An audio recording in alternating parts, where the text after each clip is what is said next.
അമേരിക്കയുമായി ഭാവിയിൽ ഉണ്ടാകാൻ സാധ്യതയുള്ള സമാധാന കരാറിന്റെ ഭാഗമായ ഇറാന്റെ പക്കലുള്ള സമ്പുഷ്ടീകരിച്ച യുറേനിയം ഏറ്റെടുക്കാൻ തങ്ങൾ സന്നദ്ധരാണെന്ന് വീണ്ടും വ്യക്തമാക്കി റഷ്യ. തിങ്കളാഴ്ച നടന്ന വാർത്താ സമ്മേളനത്തിലാണ് റഷ്യൻ വക്താവ് ദിമിത്രി പെസ്കോവ് ഇക്കാര്യം അറിയിച്ചത്. ഫെബ്രുവരി അവസാനം ആരംഭിച്ച യുദ്ധം ആയിരക്കണക്കിന് ജീവനുകൾ കവരുകയും ആഗോള സമ്പദ് വ്യവസ്ഥയെ തകിടം മറിക്കുകയും ചെയ്തിരുന്നു. യുദ്ധം അവസാനിപ്പിക്കാൻ ലക്ഷ്യമിട്ട് ഇക്കഴിഞ്ഞ വാരാന്ത്യത്തിൽ ഇറാനും യുഎസും തമ്മിൽ നടത്തിയ ചർച്ചകൾ പരാജയപ്പെട്ടതോടെയാണ് റഷ്യയുടെ നിർണായകമായ നീക്കം. ലോകത്തിലെ ഏറ്റവും വലിയ ആണവായുധ ശേഖരമുള്ള രാജ്യമായ റഷ്യ ഇറാന്റെ ആണവ ഇന്ധനം തങ്ങളുടെ രാജ്യത്ത് സൂക്ഷിക്കാമെന്ന് നേരത്തെയും വാഗ്ദാനം ചെയ്തിരുന്നു. പ്രസിഡന്റ് പുടിൻ അമേരിക്കയോടും മറ്റ് രാജ്യങ്ങളോടും ഈ നിർദ്ദേശം മുന്നോട്ട് വെച്ചിട്ടുണ്ട്. ഈ വാഗ്ദാനം ഇപ്പോഴും നിലനിൽക്കുന്നുണ്ടെങ്കിലും ഇതുവരെ ആരും അതിനോട് അനുകൂലമായി പ്രതികരിച്ചിട്ടില്ല എന്ന് AFP വാർത്താ ഏജൻസിയുടെ ചോദ്യത്തിന് മറുപടിയായി പെസ്കോവ് പറഞ്ഞു. ഇറാന് നേരെയുള്ള US-ഇസ്രായേൽ ആക്രമണങ്ങളെ തുടർന്ന് തടസ്സപ്പെട്ട ഹോർമൂസ് കടലിടുക്കിൽ ഉപരോധം ഏർപ്പെടുത്തിയ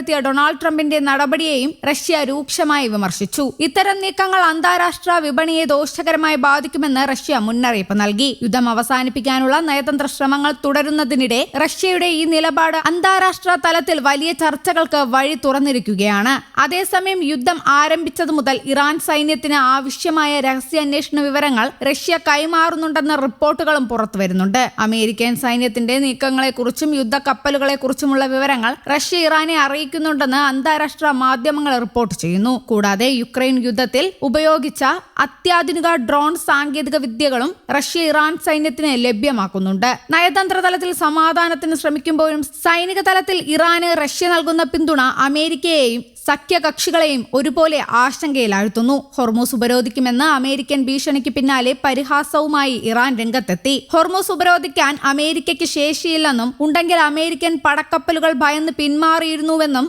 ഇറാൻ സുരക്ഷാ കൗൺസിൽ അംഗത്തെ ഉദ്ധരിച്ച് പ്രസ് TV റിപ്പോർട്ട് ചെയ്തു. ആക്രമിക്കാൻ തുനിഞ്ഞാൽ കടലിൽ മുക്കുമെന്നും ഇറാൻ മുന്നറിയിപ്പ് നൽകി. പോപ്പിനെതിരായ ട്രംപിന്റെ പ്രസ്താവനയെയും ഇറാൻ പ്രസിഡന്റ് അപലപിച്ചു. അതേസമയം ഹോർമൂസ് വെച്ച് വിലപേശരുതെന്ന് ഇറാനോട് ഖത്തർ പറഞ്ഞു. പ്രശ്നങ്ങൾ ചർച്ചകളിലൂടെ പരിഹരിക്കണമെന്നും ഖത്തർ നിർദ്ദേശിച്ചു. ഇറാൻ വിദേശകാര്യമന്ത്രി ഖത്തർ പ്രധാനമന്ത്രിയുമായി നടത്തിയ ഫോൺ സംഭാഷണത്തിലാണ് ഖത്തർ നിലപാടറിയിച്ചത്. അതേസമയം ഹോർമൂസിൽ കപ്പലുകൾക്ക് അമേരിക്ക നോട്ടീസ് നൽകി തുടങ്ങിയെന്ന് റിപ്പോർട്ട് പുറത്തുവന്നു. ഉപരോധം ലംഘിക്കുന്ന കപ്പലുകൾ പിടിച്ചെടുക്കുകയോ ഇടപെടുകയോ ചെയ്യുമെന്നാണ് റിപ്പോർട്ട്. UK മാരിടൈം ഏജൻസിയാണ് റിപ്പോർട്ട് ചെയ്തത്. ഇറാൻ ഹോർമൂസ് തുറന്നില്ലെങ്കിൽ മുഴുവൻ ഗതാഗതവും ഉപരോധിക്കുമെന്ന് ട്രംപ് മുന്നറിയിപ്പ് നൽകിയിരുന്നു. ഇറാൻ നൽകിയ സമയപരിധി അവസാനിച്ചതോടെയാണ് അമേരിക്ക ഉപരോധം ആരംഭിച്ചത്. ഇറാന്റെ തുറമുഖങ്ങളിലേക്കും തീരപ്രദേശങ്ങളിലേക്കും എത്തുന്നതും അവിടെ നിന്ന് പുറപ്പെടുന്നതുമായ എല്ലാ കപ്പലുകളെയും തടയുമെന്ന് അമേരിക്കൻ സെൻട്രൽ കമാൻഡ് അറിയിച്ചു. പാകിസ്ഥാനിൽ നടന്ന സമാധാന ചർച്ചകൾ പരാജയപ്പെട്ടതിന് പിന്നാലെയാണ് ഇറാനെ സാമ്പത്തികമായി തളർത്തുക എന്ന ലക്ഷ്യത്തോടെ ഡൊണാൾഡ് ട്രംപ് ഭരണകൂടം ഈ കടുത്ത നീക്കത്തിലേക്ക് കടന്നത്.